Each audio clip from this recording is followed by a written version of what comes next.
going to call the meeting to order of the Marin Municipal Water District for Tuesday, March 3rd, 2020. I need a motion to adopt the agenda, which we will need to do as a roll call vote. So moved. Second. Director Russell? Aye. Director Quintero? Aye. Director Bragman? Aye. And Vice President Kohler? Aye. Thank you. All right, now is the time for public expression on any item that is not on the agenda. Does anybody have any items they wish to discuss? We would have figured that out, don't worry. Thank you, Stephanie. Okay, no members of the public wish to chat? All right. That brings us to Director and General Manager's announcements. Ben, anything from you? I just wanted to share with the board that we do have some refreshments planned for following the meeting. We'll be all celebrating Stephanie's retirement from the district after 17 years. It has held many things together in so many ways, from moving nameplates at the last minute to really the substantive issues of being a board secretary and support for the GM and the many juggling of issues over many, many years. And we all appreciate and want to celebrate her time with our organization. Great. And then we will tie her down to keep her from leaving. No, we're all very excited for you, but sad that you're moving on to your next adventure, because we have loved having you with us for so long. Thank you. Any announcements from you, Larry? No. Other Larry? Armando, any announcements? I just want to mention the reason that I'm not there is that tomorrow morning I'm giving a keynote presentation at the Water Association of Kern County's annual meeting. So that's it. Great. Enjoy. That brings us to the consent calendar. I need a motion to approve the consent calendar. So moved. I just had a question on the pipeline project. So that would be item 3. Yeah, just that the directional drilling, is that a more expensive way of doing this versus open trench? Is that? Well, I mean, we can't do it open trench just because of the terrain, yeah. Because it came out about Yes. twice as high as the Yeah. engineers. The impact of the terrain was a little bit more than we anticipated. See, we should go in business as contractors. We'd win every bid. Estimating business. Oh, no, don't do that. No, that wouldn't work. Yeah, okay. That was my question. We don't win them all. No, got it. Okay, I'd move approval then. Do we have a Second. second? Thank you. So Stephanie, a roll call vote. Director Russell? Aye. Director Quintero? Aye. Director Bragman? Vice President Kohler? Aye. That brings us to the regular calendar, and our first item is the monthly water supply report. And Mike, we're expecting you to do some magic to create rain for us. Magician tonight is Paul. Okay, Paul will be creating the rain. Yeah, good evening. I'm behind the green curtain here. So the staff report in front of you actually contains information for January, but since we're already in March, our slides tonight will reflect February. Okay. So we kind of hustled around and picked this data up for you so you have a little Thank more you. current information. We'll see if we can get this to work. Uh-oh. Oh, that worked. So our first slide is our monthly production, and as you might expect, you catch your eye here, February has been relatively warm, and sort of an understatement, unseasonably warm. So our water use and production is up somewhat. But overall, total water production is about 14,500 acre feet for the year, which is slightly up over the last 5 years. Again, in chart form, you can see that January was reasonably normal. The sort of orange ochre lines represent this year, 2020. And again, in February, reflecting our unseasonably warm weather, it's a fairly higher, little bit higher water use or water production.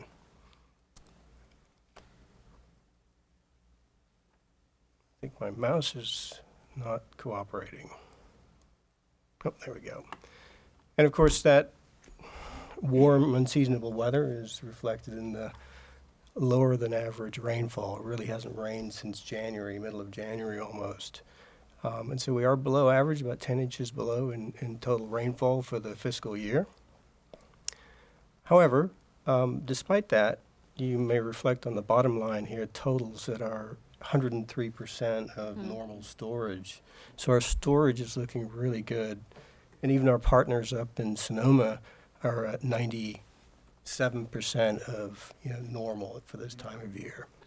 So a decent amount of water in the lakes. And again, in graphical form, we're the orange ochre line, and we are above average. But as you might expect, with the lack of rainfall, we're trending down, right? So taking a peek into our crystal ball and looking at what would happen. So this is a lot of lines on here, a little bit of information to unpack.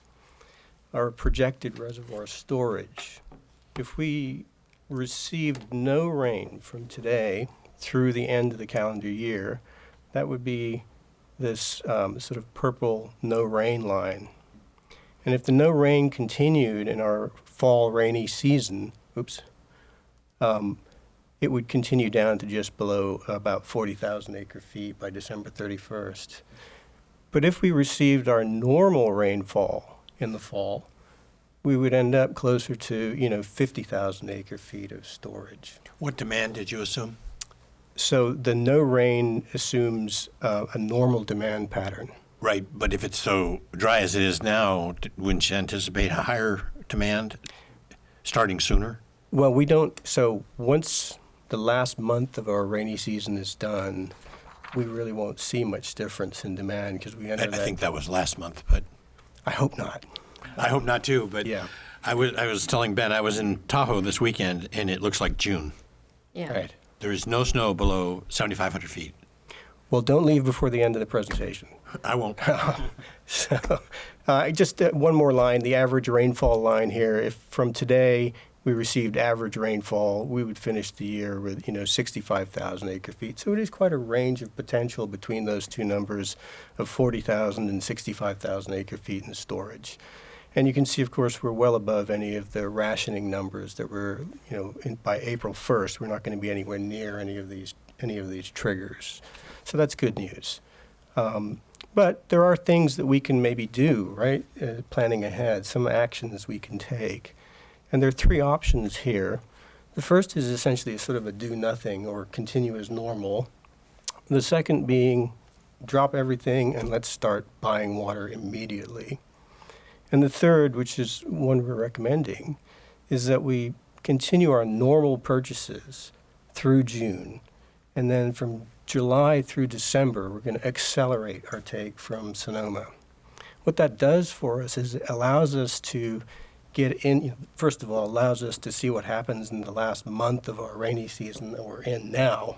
But as we get into December, we'll get better data, better insight into what our winter is going to be like, and if it's really necessary for us to purchase significant volumes of water from Sonoma. And so, Paul, Yeah. we'd also, through the next number of months, be able to answer those sorts of questions of what is demand looking like and Right. what, be able to lower the error bars around our projections. Could we back up to the graph?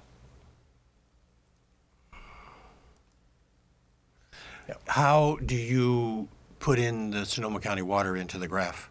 it's not. Okay, So could we- this is all normal Sonoma water. So what you would do is, in our adjusted purchase scenario, we would add about 7,000 acre feet to the end of each of these lines. We typically purchase about 5,300 acre feet from Sonoma. Well, we're under contract. I mean, we have a, We have a take or pay minimum Yeah. of 5,300, and so that's what we typically have. We plan on, and then we adapt based on our weather conditions. So we would add to these storage so lines at the end. starting, when would you start it? July. Let's say it doesn't rain at all. Go to that Oh. next table, the graph you have. There's a graph that Okay. lays that out. Yes, sorry, I should have mentioned that this slide is represented graphically here, with blue being our typical purchases, red being if we dropped everything and started purchasing right away, and then green mimicking normal through July, and then accelerating those purchases through the rest of the calendar year in December. And in this time frame of January, we will be making decisions saying we need to buy more water, or hopefully it's raining cats and dogs and we don't need to. The reservoirs are all full and spilling. That would be my preference. I'm sure everybody's here as well. But importantly, though, the difference, in terms of security for us of buying immediately versus adjusted is only about 1,000 acre-feet difference. It's just hard for us to fit that much water in 3 months, So it's not a huge amount of security would we to drop everything and start purchasing now on sort of vague data, as Ben points out. As we go along, we'll be able to see what our demand management actions do for us and what the actual storage levels are and things like that. Yeah, the only thing to remember, Paul, is that there's no reverse in this system. So it's like, I understand what you said. Don't disagree with your logic. It's just there's no correction. Every day that goes by that you don't do it, you can't get back. Understood, yeah. Right. Now if North Marin had put in the pipeline I wanted to put in, instead of the 54, they put in the 60, maybe we'd be able to get back, but I couldn't swing that through Chris, so. Right. But your point about demand management seems to me to be something you might want to highlight more here, right? Because the way you're presenting this, it's the option is we wait. It's really a matter of when we buy more. And it seems to me part of the opportunities here is really when we ramp up our efficiency piece. Quite so. And in fact, the last bullet, I was sort of moved on to the graphic before I got to the last of my bullets, which Sorry, is... Mike's head is right in the way, so I couldn't. No, I'm kidding. So It's sorry. the demand management, which is Okay. our water savings that we would Right. align with the region and the state, depending on what it looks like through the course of the summer dry weather. Yeah, absolutely. If you're going to buy, we are going to buy the water anyway, what difference does it make when you buy it? Well, if we were to buy the water now, it could be that by April, the reservoirs We're are spilling are it. spilling. It could be. I think the question, go to the next graph, what the recommendation does, and this is, right, this is key questions, and we really want to take the time tonight to explore this. By accelerating in the time frame starting in July, what we'd be doing is within that fiscal year, getting that water early, and then potentially come December, January, being able to make the decision, we don't need to buy additional water.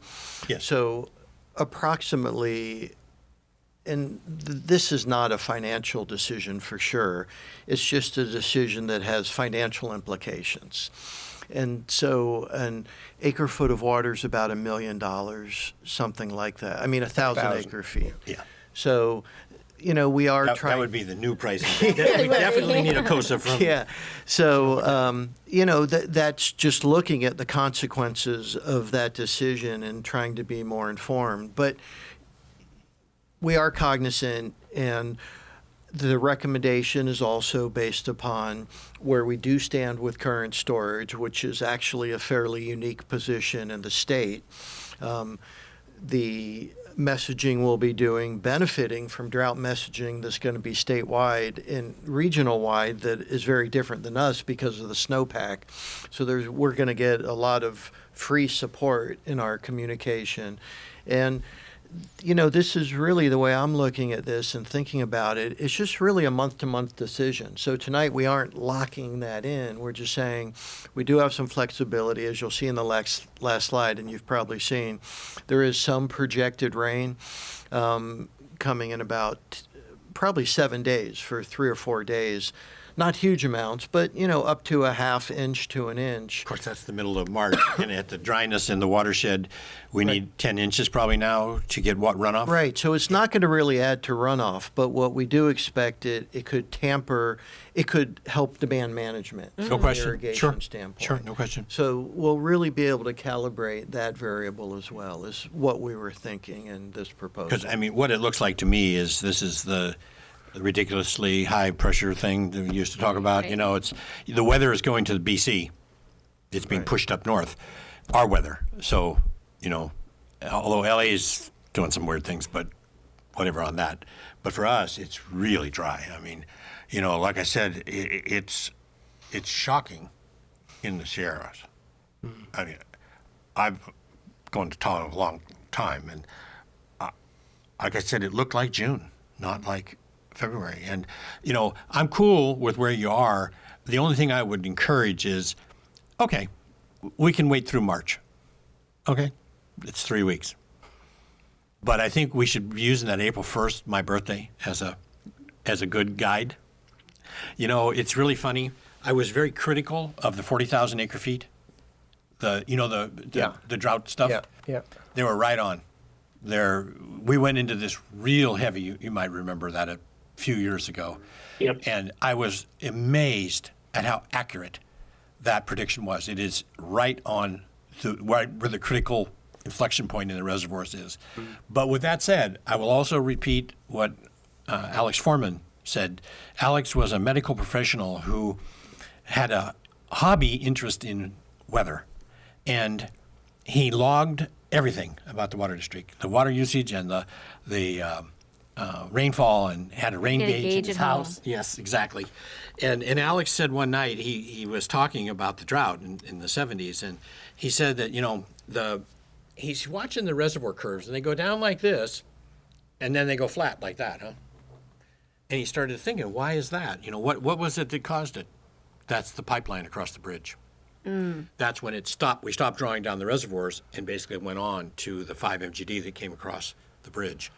So, you know, just keep that in mind. You know, without desal, without a pipeline across the bridge, without a real intertie connection, we have a partial one through the aqueduct. But without something that could really talk about our demands, you know, like 20 MGD or something like that, it's really dicey. And I know you guys know all this stuff. You know, I'm not concerned about that. I don't disagree with the logic. I'm very happy to hear you say it's not a financial decision, because this is really, really dicey stuff. Because we end up without desal, without the line across the bridge, without the fix. You know, that was the issue, that it's very easy to get into a 76 scenario. And, you know, as I've mentioned to you, you have bulletproof glass in your office because they were concerned when Marin put a moratorium on building. That was when the bulletproof glass went in. They were really concerned about what was going to happen. You know, could somebody go cuckoo? But with that said, you know, I'm fully supportive. I like the logic. Just remember that I have an elephant memory, and that 1 year from now, assuming I'm reelected in November, I will be here going, remember our conversation a year ago? So, you know, just keep that in mind. And again, I mean, and we will be revisiting this every month Sure. at the water supply update report. So that really we are That's cool. not trying to nail in a 12-month decision or 6-month decision, but this is kind of a warm-up to a more detailed analysis at every subsequent Yeah, month. just remember, Ben, that you have a limit on the water you can bring in, huh? I know. Via the I know. sizing of the pipeline. So there's a fixed amount. That's it. And, you know, and I do appreciate the concern. And we have seen exactly the scenario you're talking about. We bought water in excess, and the rains came late. Right. And went over the dam. Right. We've seen it. But that cuts off on our need to release water to Lagunitas Creek. So going over the dam is not any different than opening the valve at the bottom. So, I mean, temperature-wise, a little different perhaps, but, you know, it's water. You're meeting your flow requirements in Lagunitas Creek, whether it's going this way or this way. So, you know, it isn't as bad as it seems. Yeah, I've yeah. got a couple questions. Isn't there a seasonal adjustment when we buy water under a water contract with Sonoma? No, Adjustment on the price? Yeah. I don't believe there is, no. No. No? no. No, it's like $9.32 an acre foot or something No, like that, it's right? more than that. I think Sounds it's right. going up recently at It's about 1,100 right now. Oh, is it 1,100 really? now, huh? I thought there was a seasonal adjustment. Second question, and I don't really want to bring it up, which is the habitat release. Right. Sonoma is getting exceptions to habitat release. I Right. mean, they do it far more. I Yeah. don't even know if MMWD's ever done it. You wanna- Sonoma does it routinely. Right. We did have one very dry year where we started down the path, I think, into 2013-14, I don't know if we ever followed. We didn't. The rains came. Yeah. Basically. I think we met with the state board. That's That's the limit of it. That's 1,000 acre feet a month. So, not that it's preferred, But there is an automatic adjustment. There are some criteria to releases. be met for dry year versus, right now we're at about 21 inches of rain. We'd need to get to 28 to be outside of a dry year by April 1st. yeah. I mean, it's a last resort, but Right. it's just something Right. to keep in mind. And it looks like Sonoma's got good supply, so. Yeah. Yeah, there you get to the biological opinion. There's a lot of hooks in that. You know, if they could use all the water they got, you're right. But they have a problem releasing it because of the limited capacity of the downstream, the piece between the dam and the river. Right, I'm just saying, our access to that water seems pretty secure. We can get Right. 12,000 acre feet a year. The problem is that well, if you think back to 13, what I remember, and now I think that's still Randy Poole. I think maybe he's right around there, Randy leaves. Randy played smart with us and shut down the Castagna pump station, which now we don't need anymore. But we had the problem of he curtailed us and all the other contractors. Were you still in Petaluma then? Yeah. Yeah. And, he just basically cut the flows, said, that's it. And I do think under this scenario, if Lake Sonoma was looking at like signs that they were getting low, maybe there likely would be a different recommendation of let's go in there now before, right.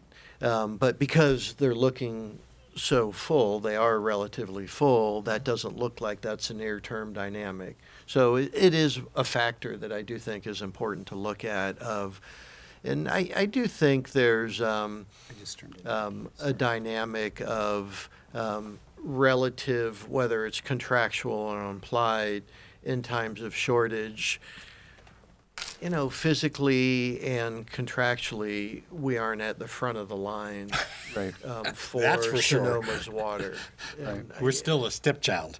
yeah, to Yeah, some extent. I mean, I think it's a little too early to panic about that. Yeah, I agree. Although I believe we made it all the way through February with no rain.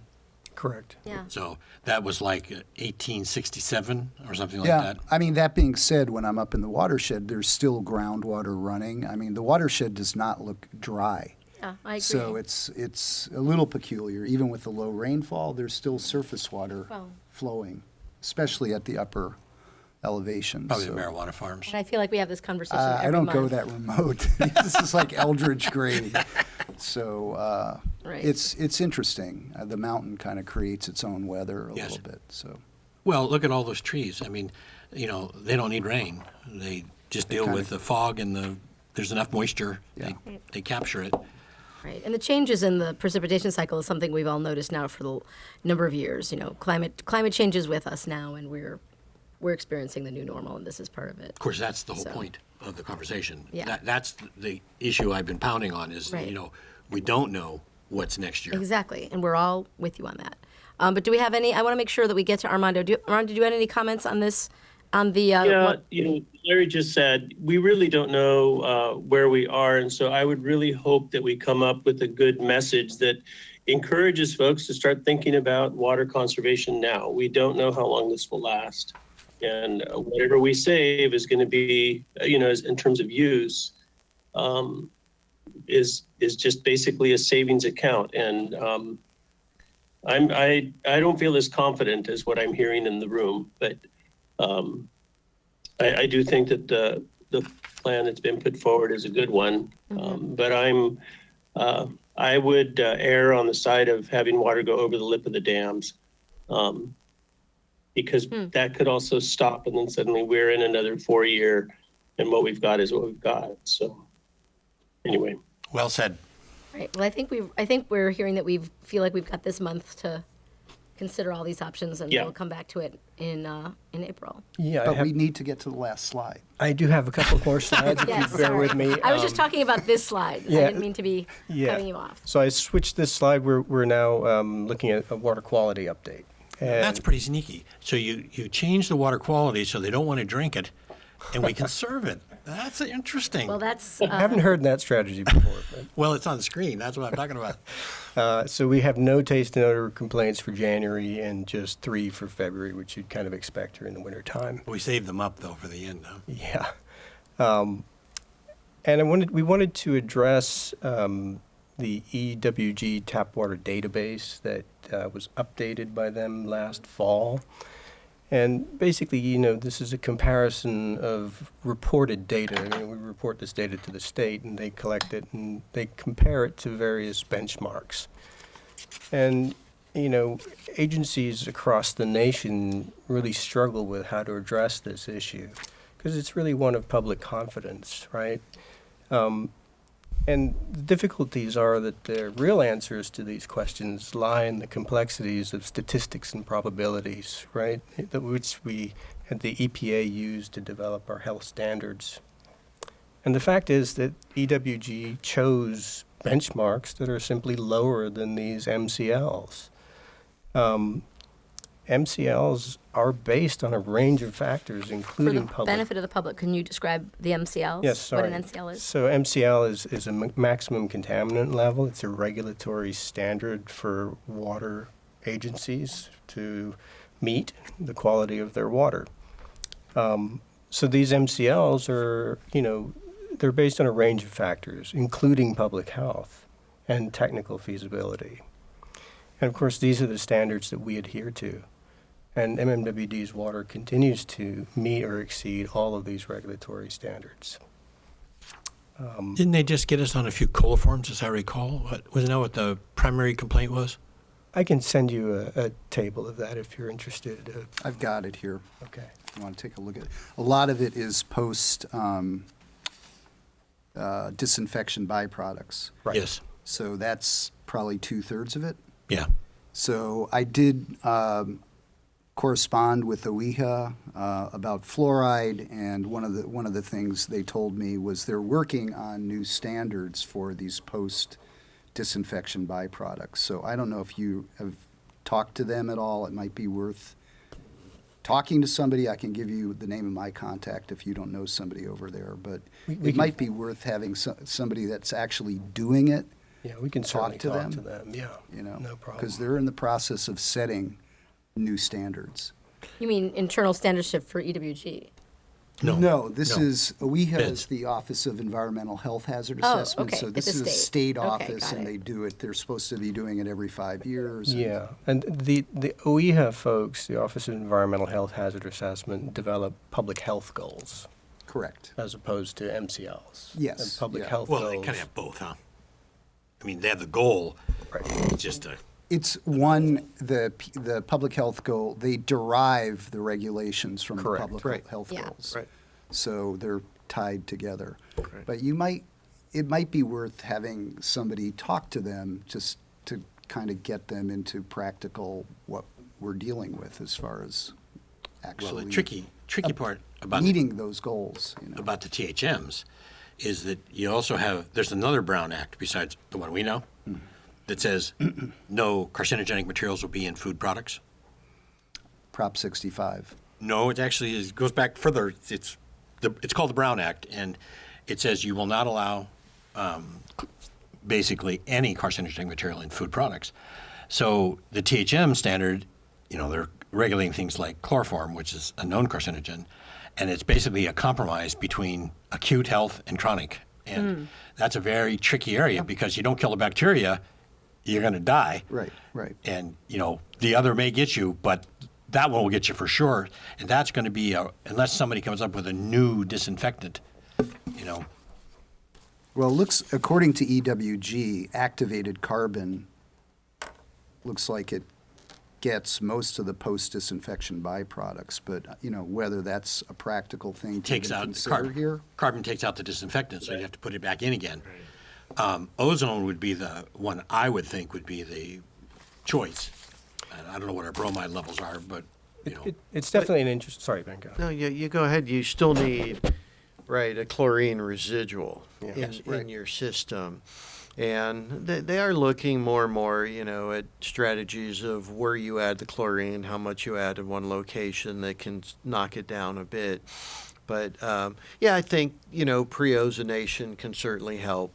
But, yeah, it does get to be a balance of job one, disinfecting your water for acute bacterial concerns, and then this continuous emerging information on the byproducts. It's a risk-benefit analysis. It is. seems That's like to exactly me, right. Yeah. So, Well, that's exactly right, but the risk is between the acute and chronic.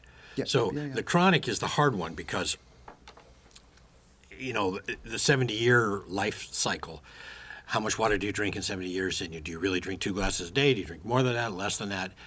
Most of our water sources are not from the tap. So it's very complicated to then say, well, everybody drinks 2 liters a day or more, whatever they drink. Yeah.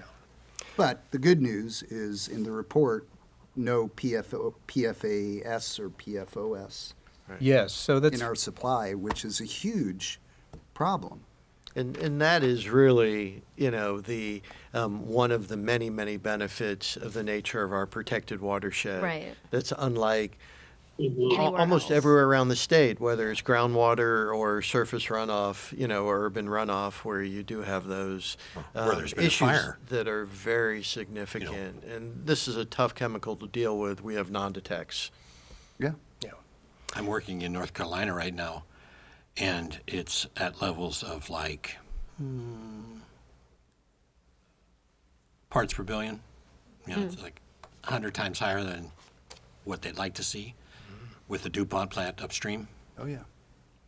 Where my brother is in New York, their groundwater was contaminated with it. They don't know why, and they ended up buying reverse osmosis systems for like hundreds of their customers, of their houses. This is a municipal water system. So we're very, very What do they lucky. do with the reject? Don't know. Sewer. But they Yeah, but then they it goes spend- back in the river, right? It's groundwater. Well, yeah. Yeah, but if they bring if it's Yeah.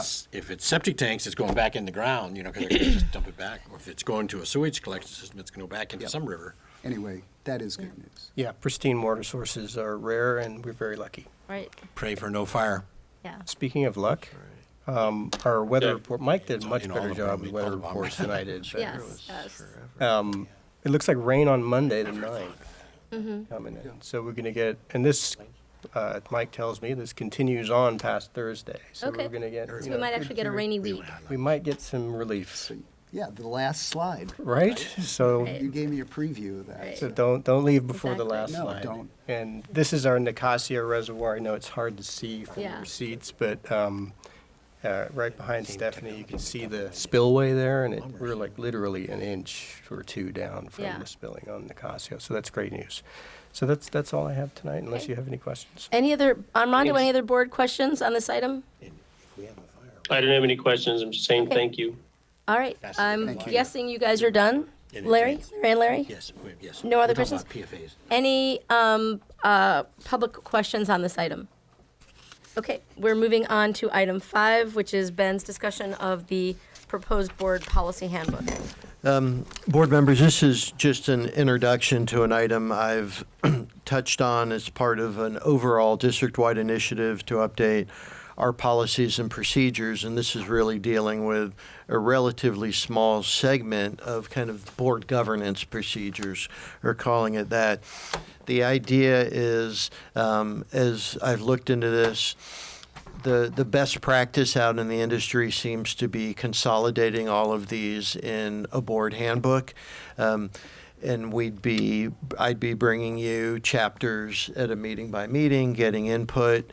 The idea is not to drive big changes. It's to provide a mechanism to update our policies, many of which haven't been looked at for some time, to consolidate all of them in an easily accessible area for the board, for staff, and for the public.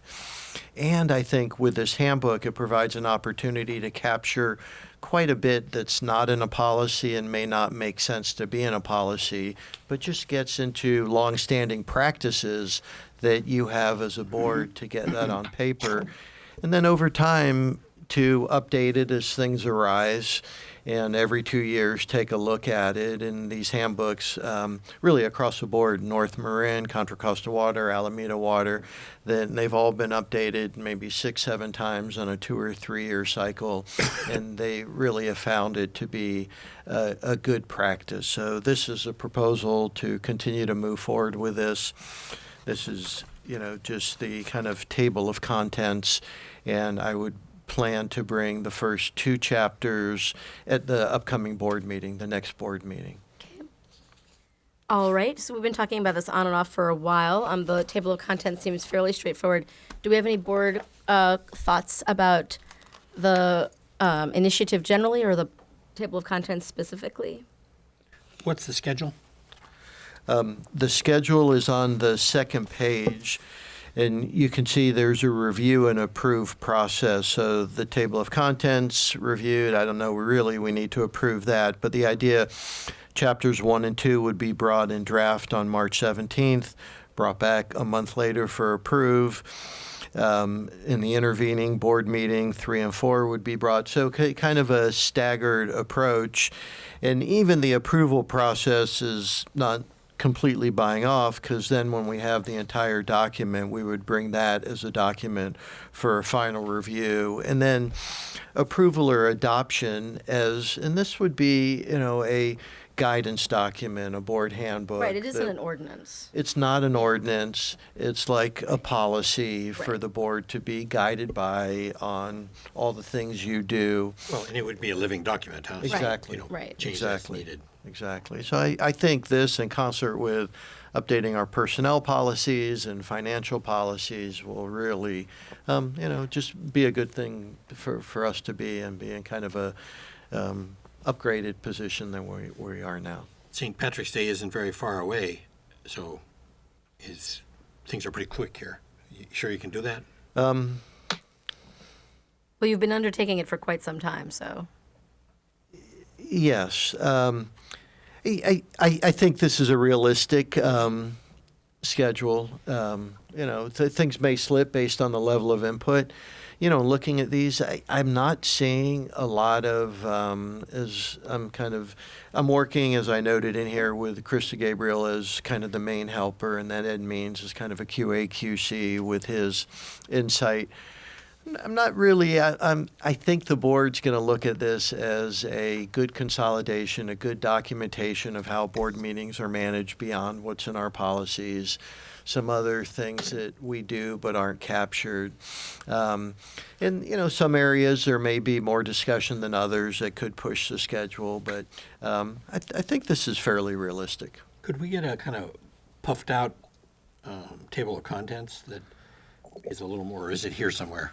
No, this is it for now. Yeah, so this is it. So, but you will see on the 17th, chapter 1 and 2, that I think will really start to inform what this is going to look like. And there you can see, we tried to know what policies would this potentially be replacing or supporting. So, there's a few that will hit in 1 and 2, policy 01, 23, 34.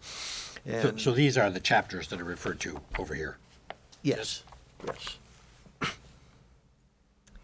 Any other board questions about the policy proposal? Okay. I don't have any, and I heard all of the comments and agree with what was said. Great. Any public comment on this item? Okay. Seeing none, we are moving. No, wait. Oh, sorry. Wait. Oh, I'm sorry, I didn't see you there. Why don't you come up so we can hear you?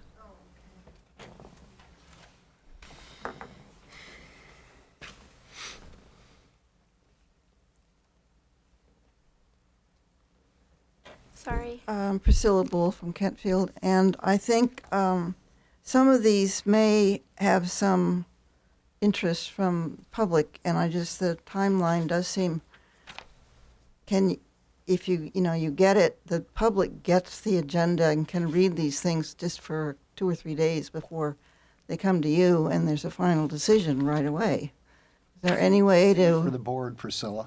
pardon me? It's the same for us, too. Yeah, well, it's but quick. It is. it's, I mean, we have lives, and So I'm sure you do too, but you signed up for it. I would, I appreciate the comment. So what we were trying to do, what I was trying to do in this design is for any topic, the board and the public would see it at a review meeting, would see it at an approval meeting, but it then would see it again when the entire board manual comes for review and then approval. So each item is going to be brought to the board 4 times before this document is actually adopted by the board. But, okay, but the last one will be the whole thing, and that's a little hard to pick out. I mean, I don't know, I haven't looked at this for a couple of years, the board policy manual, but there So- were things in there that I thought needed to be talked about. Right. So your And- review meetings are full board meetings? That's correct. Like this, That's correct. okay. And these are really going to be limited, and maybe you see it from the draft outline, to kind of board governance activities. So this is not going to get into policies on how we manage the watershed or our Oh, fiscal no, policies. I understand that, Right. yeah. Okay, No, I've read your got it. Okay. thing, but it's been a few years, and Why don't we do this, though? Why do we need the approval thank you. on those dates? Why don't we leave it, just submit it to the board, submit it to the public, let it sit out there, and approve at the end, and bring them all together? Because what do you gain by having 1 and 2 approved and 3 and 4 approved? It's a good question. I was thinking it would benefit the public and the board to, as I get comments on the first one, maybe I would look at this as not approval. Yeah. Like instead, I'll call Or this direction. second review. Yeah. So it doesn't feel like we're actually approving till the end. Right. Which I think then gives us the time, everybody the time, to gel this in their mind of what we're trying to do and Yeah. how we're doing it. Yeah, no, I agree with you. If it's something, I mean, I doubt that there's anything that's going to jump out, but you may want to take it back to Sure. Oh, I think you might be surprised, actually. I've had an opportunity to review it more recently than you, and there are some things in there that are a little strange. So that is a great David. suggestion, and thanks for bringing it forward, Priscilla. Are we good to move forward with the water efficiency program update? Carrie? Yes. Good evening, everyone. Okay, so on February 27th, we brought to the Finance Committee this update. There was an active board discussion, which I appreciate. And so tonight, instead of doing a full presentation, once again, we're just going to run through the changes based on your input just last week. So we're going to continue to sunset the 2 programs, the 5x50 program and the toilet rebate program. As far as the new incentive programs, the watershed approach to landscaping garden grant. So within your updated board item, what we did is clarify the community organizations who can qualify for these grants, ensuring they're 501c3, that they're local government agencies, schools, nonprofits, et cetera. Really that they're public spaces readily accessed by all of our customers across the board. In addition, we called out that these sites would be eligible for other rebate programs currently offered by the district at the time of installation. So we're not proposing an increase in the amount, but we are saying if they're taking out lawn, they can receive the turf rebate. If they're putting in a smart controller, they can get that rebate as well. So we're allowing them to bundle rebates, which provides a bit more of an incentive for the installation. The second program is the Landscape Your Lawn Turf program. So when this item was presented, we brought 2 suggestions. We had the delivery of your materials, your sheet mulching materials, your hardware, and a handful of plants. And then we also brought a rebate, a straight rebate. There was board interest for both. And so what we're going to do is actually offer both. It seems to be a good opportunity to also test the model, see what kind of program design customers prefer, but also it kind of takes down the barriers for anyone who may want one versus the other. In addition, we've increased the rebate amount.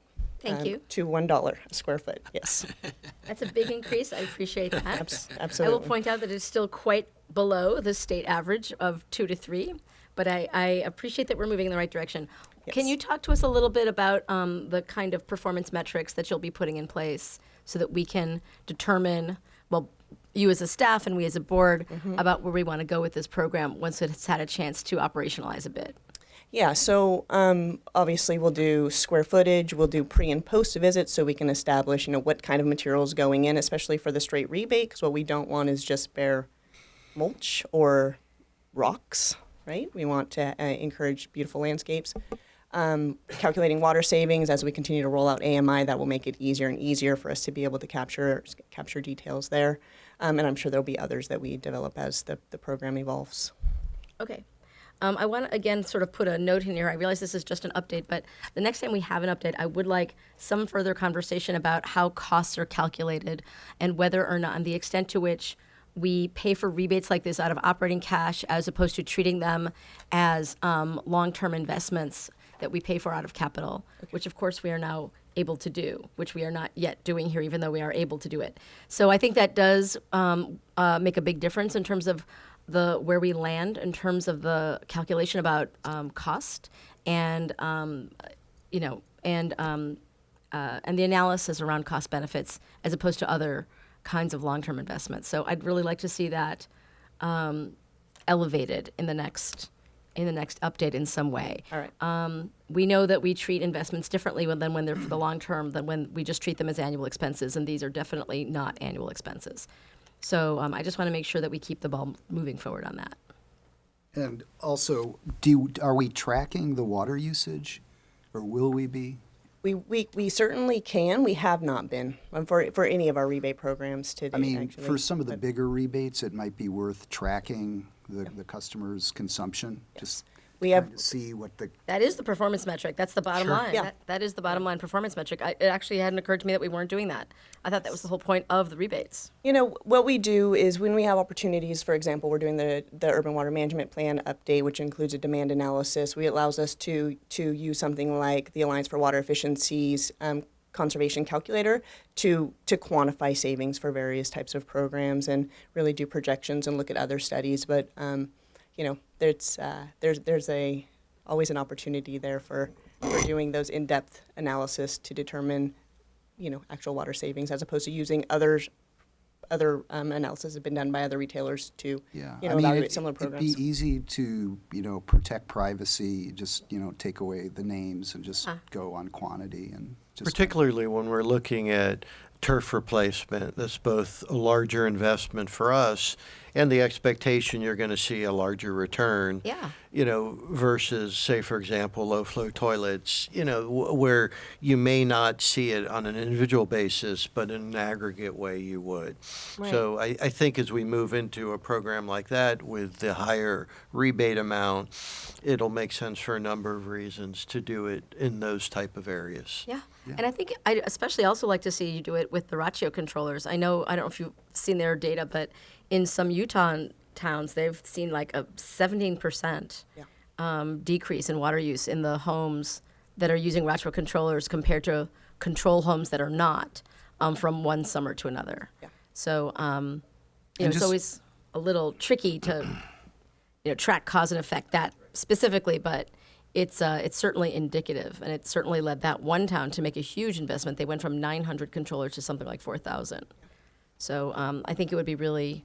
And I was just going to say, following those metrics gives us a much better idea as far as the value of the capital that we're investing. Right. And it may encourage it, Right. which is what you're referring to. So.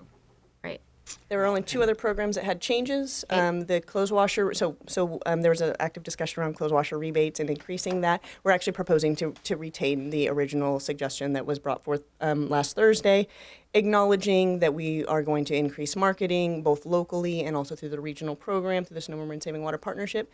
We will continue to evaluate participation. If we find that we're not getting active participation in the program, we can bring it back and request additional modifications at that time. Great. Finally, the laundry landscape gray water kits. I just wanted to provide some clarification. I didn't pick this up when we were having the discussion last week, but there will be a cost share to the customer. So Sure. the district will pay $100. It's approximately $170 for the workshop and the kit. So the customer would be responsible for paying the difference. And I just want to make sure that that was perfectly clear.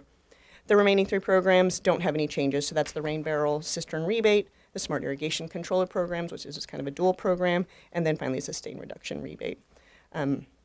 I would suggest that you and Jeannie consider putting out an op-ed on this, sort of summarizing what's available to the consumer, with a lead-in being, you know how dry it is, everybody, right?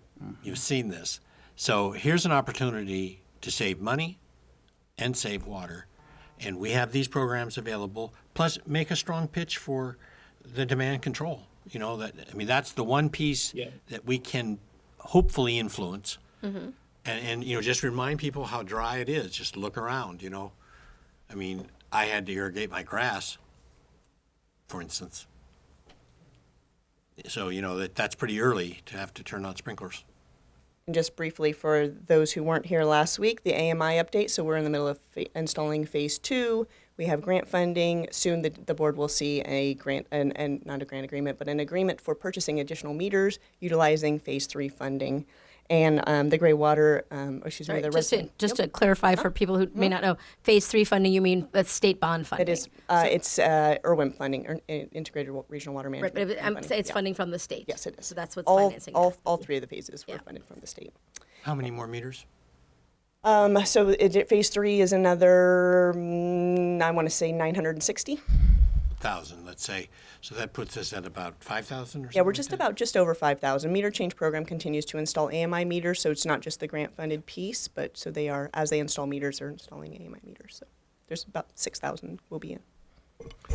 We are, as Carrie had noted, also in parallel beginning to look at scoping out different approaches and costs and timing and a full-scale AMI, and that'll be part of a discussion with the board as part of our 10-year financial plan. Good. And finally, the Residential Gray Water Initiative is moving forward. Staff will pull together a blue ribbon panel of local experts and get input on our current code and look at future modifications and suggestions that may be brought forward from that blue ribbon panel to improve implementation of the gray water ordinance that's currently in place. With that, the action is to approve the modifications, and I'll turn it back over to. So this is an action item. Do you need a motion for this? All right, then I just want to make sure we've had any further board comment on this. Do we have any public comment on this item? Okay, then I am looking for a motion. So moved. Move Second. approval. All right, then we need a roll call vote. Director Russell, Don't sit down yet, Carrie. I have more questions, but not about this part. Yes. Director Quintero, Yes, and thank you, Carrie, for all the work that you did. Really appreciate it. Director Bragman, Aye. and Vice President Kohler. Aye, thank you very much. And you had one more question. Yeah, I didn't want to put him in front of the motion. Could we get a discussion of this document? It was in our mail. I'm not quite sure how it got to me, or it came through the mail. It came from Stephanie, but I don't know. It's not addressed, so I don't know how it actually physically got here. But this looks like a very interesting thing. It's an annual report of the Marin Sonoma Water Committee or something. Water to that Saving effect. Partnership. Partnership, yes. And I think it would be something useful to probably to post on the webpage, but at least to discuss it. There's a whole 2 pages of numbers. So, Very impressive numbers, actually. yeah, very impressive. And then there's a great table in the back that shows the water districts, the good and the bad, that are complying with their 2024, 20 by Requirements. 2020. Yep. 2020. It is now 2020. We're all supposed to be in compliance. We are in compliance. We've exceeded our targets. We have. I would be happy Right, to have a 2020, discussion yes. either with the board or with you on that item. And I left it in your inbox. Cool. Very good. Okay, thanks, Carrie. Great work. That brings us to item 7, the appointment of the finance director and treasurer. This item is looking for approval to hire Charles McBride as finance director and treasurer, and the formal action would be appointment. You've all had the opportunity to meet him. He brings extensive background and experience to this, credentials, education, and certification. And I think he will add tremendous value to the organization in terms of our financial management, our financial dealings, working with the public, and starting to take on the 10-year financial plan, updating our policies, and really engaging the public in a way, just an elevated fashion, working with Jeannie on the website in terms of the financial aspects and best practice of what's available to the public in the whole realm of information. So pending, well, I'll hold if you have questions or the public does before we move forward. I met him. I liked him. No. Any board comment on this item? No, thought he was a good candidate. Right. No, I don't have any comments. Any public comments on this item? Okay. I'd move approval if we need it. Yeah, think we I do. do need action of formally appointment of Charles McBride to Finance Director Treasurer. Okay. So I I'd guess the motion is to, Appoint. So I, thanks for being here. So I think we need a second. Second. You can stay. You can I'll hang out. We're second that. almost done. Thank you. You should hang out and get cake. It's going to be 1 minute. Okay. She doesn't trust you. She doesn't trust me. Yeah, not going to be 1 minute. That's what she's thinking. Okay. Do we have the second? I did it. Okay. Then I we're looking for second the it. roll call. All right, QLB. Okay. Director Russell, Aye. Director Quintero, Aye. Director Bragman, aye. Vice President Kohler. Aye. We are at our final agenda item, and I just want to note we are not going to close session afterwards because that was concluded in the closed session prior. So this is our last agenda item for the night, and it is future meeting schedule and agenda items. The one item, if I could, to draw your attention is the very last item on the page, where I'm still waiting on. I would like, excuse me, feedback from the board members on June 5th or June 26th, if one of those dates, and that will allow us to lock in that date and proceed with the planning for our once-a-year annual board retreat. The 5th is better for me. 5th is better for me, too. Not for me, I don't think, but I'll get back to you. Okay. Okay. Good. Thank you. Any feedback from you, Larry? I already got it. Okay. You know, I'm flexible. All right. Make it happen. We are adjourned to cake and celebration of Stephanie.